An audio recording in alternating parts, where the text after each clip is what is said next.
Hey guys, this is Chetan for Gizmo Times, and you're watching a quick unboxing and a full review because I've been using these Dizo GoPods D for more than a week now, and these are my main thoughts about what these mean to the young consumers, what this brand is all about, and what do these earbuds have to offer. So Dizo is a sub brand of Realme from the Realme Tech Life, that's what they call it, and these earbuds buds have been priced at 1599. They did come into the early sale at 1399 and got sold over 5000 units. And obviously for that price, I would say whatever the specs are being offered, they are quite good. You can see these have a total of 20 hours of battery life with the earbuds and the case together. There's a 10 large bass boost driver, 110 ms super low latency, that's called the game mode in that, and there's an instant connection that is whenever you try to lift those earbuds out of the case, they try to connect with your smartphone, which is paired already. There's ENC for calls and also intelligent touch controls.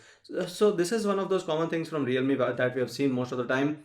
There's touch controls for most of their earbuds, and the Dizo GoPods D also have the same. So the price given here is 2499, but the actual price is 1599, and 5 plus 15 hours is what we have been told. But the battery life did differ a little bit for me because I've been using these at about 70 to 80% of the volume most of the time for listening to the music or watching any web series. And this was mostly connected with Hotstar. I mean, just to let you know, I've been watching web series on Hotstar, and that's when it was connected. And at that point of time, I used to get more than 4 hours, but not completely 5 hours from the earbuds. And if we talk about the design itself, let's quickly take this out of the box just to show you how it looks like in the box if you are going to purchase one. So it's these accessories apart from the earbuds case itself. So you have the micro USB cable, which clearly indicates that these don't have the USB Type-C connectivity. One of the little small disadvantages of this one, and there are two extra pair of ear tips, which is based on, I mean, your ear canal size, and there's a quick start guide over here for the first time users. So one of the disadvantages, as I mentioned, is that you need to just carry this extra cable always, because fast charging anyway is not going to be there. Even if with type C, for this price range we don't expect it, but the point is having an extra cable always when you have a smartphone mostly with the type C right now, that is going to be a small kind of a disadvantage or an extra headache. So this is the Dizo GoPods D's case. Now if you remember Realme's Buds Q, they had a similar kind of a casing, which is kind of this oval shaped, egg shaped design, and this is the Dizo branding towards the top. There's an LED indicator towards the side, and on the back of the case you would see the micro USB port. Now if you lift these up, first thing to see is, do they fall down? No, the lid actually stays there pretty easily, and that's the good thing about it, unless you try to push it. So that's one good thing, because most of the times we see these lids to easily close down, and that actually leads to a disconnection. Now this is how it looks like if we lift up the earbuds themselves. These are pretty light, that's the first thing. I mean, they are 4.1 gram each, and they don't feel that heavy inside the ears. And given that this angulation is properly given, these actually sit pretty well inside your ears, and they don't easily fall out whenever you're trying to walk around. Obviously with some heavy movements you might see them pop out, but for a normal user it won't do that much of an issue. So the total weight of the case plus earbuds is 39 grams.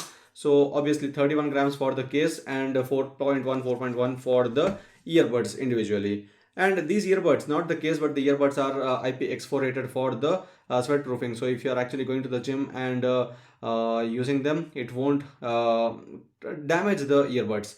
And these have those lines which actually the company says are inspired from the wave pattern of the sound waves. And this is the area that also works as the touch buttons.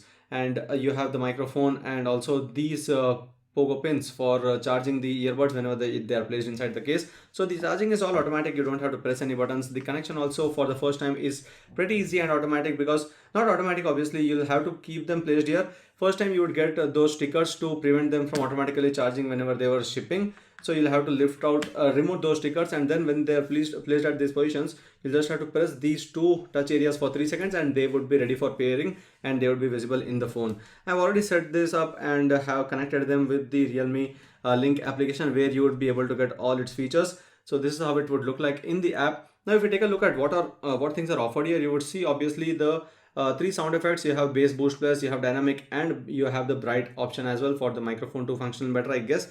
I haven't actually used the bright much, but for the bass boost option, you would see a little bit betterment in the bass, I mean deeper basses, but you don't expect it to be competing with the likes of something like the earbuds at 5000 rupees price range. Obviously they don't have that great a quality, but for a regular user who's into more like watching web series and you just want to chill out and listen to some music, these are pretty good for that. So the sound quality is also decent enough. It's not something that you would totally fall in love with or something that you would not like at all. So that's how it is with those sound quality. And now with the game mode, this is what the game mode is. And with game mode turned on, you would see the latency to be better. As said earlier, as if you could see here, you have 110 milliseconds of latency whenever you have the game mode turned on. So this is the game mode. Whenever you turn it on, you are playing a game that has I mean online play, and you want to actually communicate with your teammates, and you want to use earbuds rather than the regular earphones.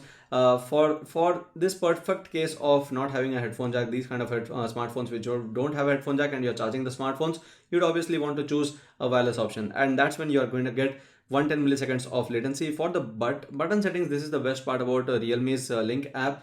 Most of the earbuds till date have this option. You can go press and I mean change whatever you want to change for the buttons. You can actually have next track, previous track, voice assistant, or turn off the double action. So left double tap and then right double tap. You have triple tap as well, touch and hold as well. So these are all options are given here for people to actually set them up based on their liking, and touch and hold would actually enable the game mode. But if you're someone who never wants to use game mode, just press on this and it would never enter the game mode, because game mode usually what we have seen is, even though it's not a huge noticeable difference, but still the quality is a little compromised when you turn on the game mode, because that's when you see smaller packages being sent from your smartphone to the earbuds for a faster reception of the data, and that's where the quality might seem a bit of a compromise. Otherwise that's not a huge difference, but still depends from user to user.